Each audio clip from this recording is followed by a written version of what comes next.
In the late 19th century, a group of adventurous winemakers decided to start producing unique wines in a remote region of northern Spain.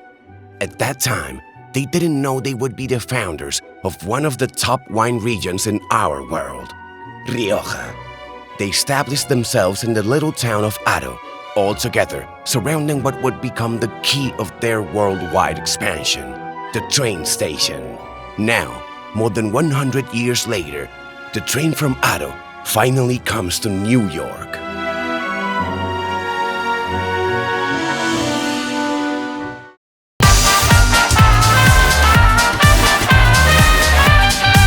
Rioja Railway Wine Experience.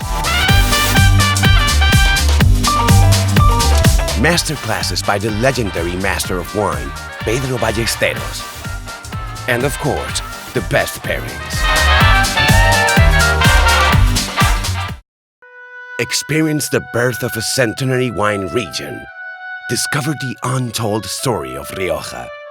Rioja Railway Wine Experience.